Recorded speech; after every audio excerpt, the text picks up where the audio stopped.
월간조선 정혜연입니다. 월간조선 최우석입니다. 저번 시간에 예고드렸던 대로 이번 시간에는 이제 상속세 폐지를 주장하는 사람과 상속세 존속을 주장하는 사람들, 그러니까 의견이 반대죠. 그 얘기를 한번 좀 나눠보도록 하겠습니다. 예. 상속세. 일단 상속세를 세계적으로 높이자 100%를 하자는 주장이 있습니다. 아, 그렇습니까? 네.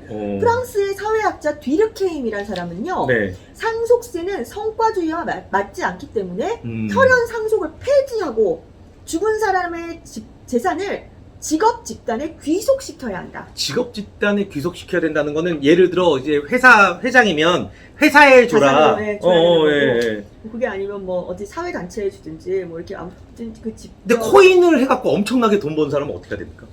어디다 돈을 줘야 되죠? 개인이니까 회사가 아니니까 국가에 귀속시켜야죠. 아, 국가에. 국가의 소속이니까 구성원은. 자, 이런 상속세를 100%까지 하겠자 이런 극단적인 분들의 이유는 상속세는 사회적인 착할 선자요. 네. 선을 실현할 수 있는 수단이라는 겁니다. 상속세는 부의 세습을 차단하고 사회 정의를 실현할 수 있는 도구다. 좋은 집안에서 태어나서 재능을 갖고 태어난 거는 우연이기 때문에 이것에서 발생하는 소득과 부는 전부 다 사회적 자산으로 귀속시켜야 한다는 겁니다. 네,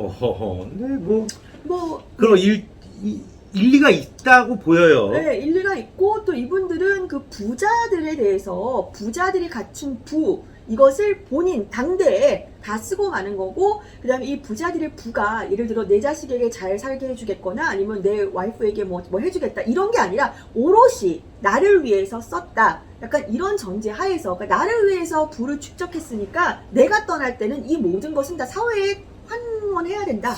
이런 얘기를 하는 거죠. 프랑스 학자라서 이런 생각을 할 수가 있습니다. 왜냐면 개인주의적인 판단인데 우리는 가족주의잖아요. 우리나라는. 네. 그러니까 우리나라 사람들이 듣기에는 뭐야 이럴 수 있어요. 네. 네. 이 뒤르케임이 뭐지 네. 살아계시는 사람인가요? 아니에요. 돌아가신 죽었죠. 학자입니다. 네. 그러니까 지금 시대를 모르는 걸 수도 있는 거예요. 뭐 그럴 수도 예. 있고, 제 이분이 생각에. 가장 사회학자니까 우리 사회학자들은 좀 이렇게 그 사회 구성원 이런 것을 이제 네. 객체를 좀 그렇게 바라보니까 네. 자 이제 상속세를 존속해야 한다. 심지어 100% 해야 된다. 네. 자, 그런데 상속세를 폐지를 주장하는 학자들도 있습니다. 네네. 그렇죠. 첫 번째 입장은 상속세는 이중 과세다. 조세 조세 형평성에 어긋난다는 겁니다. 네. 오문성 한국조세학회장, 한국납세자연합회 회장의 얘기입니다. 네.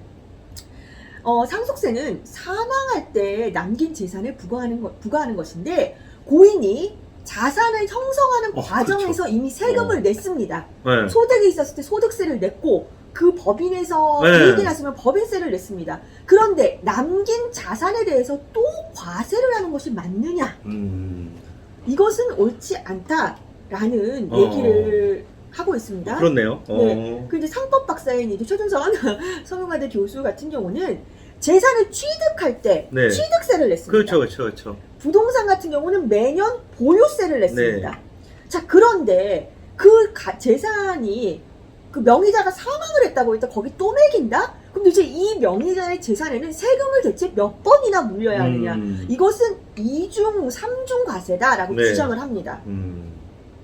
그리고 일리가 있는 얘기예요. 예, 그리고 여기서 제가 얘기한 게 딱 최준선 교수님과 비슷하네요. 피상속인의 재산은 사회적 단위로서의 가족 소유다. 네. 상속인이 열심히 재산을 모은 이유는 가족 공동체를 위한 것이다. 네. 이게 저는 이렇게 네. 생각을 하거든요. 최 교수는 이렇게 생각을 하세요. 같은 출신이라서 그런가? 가족 소유, 왜냐하면 인간은 이타적인 존재이기 때문에 네. 나 자신을 위해서 재산을 불리는 것이 아니라 가족을 위해서 재산을 불린다. 그리고 그것은 인간의 본성이다. 그런데 적어도 직계가족에 대해서 상속세를 부과하지 않아야 하는데 네. 우리나라 같은 경우는 그 직계가족, 그 대주주의 경우 상속세를 더 물리거든요. 네. 이거를 국가가 약탈해 가는 것은 인간의 본성에 역행하는 것으로 저항이 거셀 수밖에 없다라고 얘기를 합니다. 아주 좋은 말씀이신데 저는 이 말에 저는 개인적으로 공감이 갑니다. 네. 그러니까 상속세를 걷지 말자고 이제 부자들을 잘 살게 하자는 게 아니라 상속세 말고 이름을 좀 다르게 해서 그렇죠. 다른 논리로 그렇죠. 그 비슷한 금액을 그렇죠. 가져가면 되잖아요. 그렇죠. 그 얘기를 하시는 거죠. 그렇죠. 예. 네. 또 다른 두 번째, 이중과세 말고 두 번째는요, 상속세를 과도하게 함으로써 경제 성장이 저해된다. 당연하죠. 당연하지. 내가 열심히 일해서 돈 많이 벌어도 내 자식한테 못 줄 거면 열심히 그렇죠. 하겠습니까? 그렇죠. 자, 김승욱 중앙대 경제학과 교수는요. 상속세 이렇게 과도하게 무는 것은 노년에 기업 경영을 잘하라는 뜻이 아니라 노후를 즐기고 돈을 쓸 수 있는 한 최대한 돈을 쓰라는 말과 똑같다. 그러면 당연히 기업 활동을 안 하게 될 거고 재산을 현금화하든지 소비를 그쵸. 지출하든지 다양한 방법으로 조세 회피를 하고 R&D 같은 걸 안 할 수밖에 없다. 그럼 기업이 쪼그라들면 이것이 과연 국가를 위해서 좋으냐라고 말을 합니다. 맞아요. 아니 이게 있어요. 나는 남들 명품 살 때 안 사고 세금 다 내면서 모아놔서 오직 이게 나는 내 명품 사고 나를 치장하는 행복보다 내 자식한테 물려주는 행복이 더 크다. 그런 사람도 있고. 그렇잖아요. 네네, 그렇죠. 그러면 이제 이 사람들은 이제 명품을 사는 거고 그렇죠. 다 쓰는 거고 그렇죠. 나는 자식을 위해서 다 쓴 그렇죠. 건데 명품 산 사람한테는 세금을 안 내고 그래서 자식한테 준 사람한테는 어마어마한 세금을 내라고 그래서 그런 거잖아요. 에듀푸어란 말이 나온 거잖아요. 음. 내가 비록 어디 월세를 사더라도 아이들에게 막 학원비를 안 아끼겠다. 한 달에 막 200만 원, 막 이렇게 쓰면서 그래서 나중에 집 한 칸도 없고 정말 노후 대책 아무것도 안 돼. 이런 사람들 에듀푸어잖아요. 이런 거랑 비슷한 거죠. 자, 그리고 아까 말씀드렸다시피 상속세가 부의 재분배 이런데 이제 도움이 된다라고 하는데 김우철 서울시립대 교수는 상속세를 부과해서 자산 불평등이 해소됐다라는 보고서는 없다라고 주장을 합니다. 아니 맞아요. 삼성 이재용 부회장한테 12조 원을 받는다고 이재용 회장이 부자가 아닙니까? 그렇죠. 그럼 그 12조 원이 12조는 우리가 뭐 어떻게 네. 조금이라도 뭘 혜택을 그러니까 그냥 12조 원을 너가 돈을 너무 잘 벌고 삼성은 옛날부터 우리나라가 경제 발전하는 시기에 의도적으로 키워준 것도 있기 때문에 네. 그냥 내라. 네. 그냥 뭐 환원을 해라.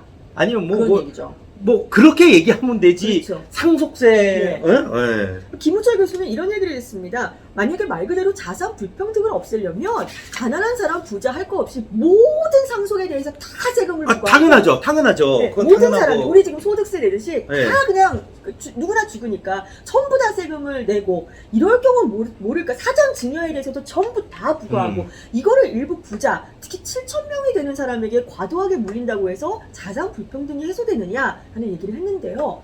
자, 오늘 말씀드린 얘기는 여기까지이고 네. 사실은 이들 학자들이 더 파격적인 주장이 나왔습니다. 아 그렇습니까? 그 파격적인 주장은 상속세를 물려서 네.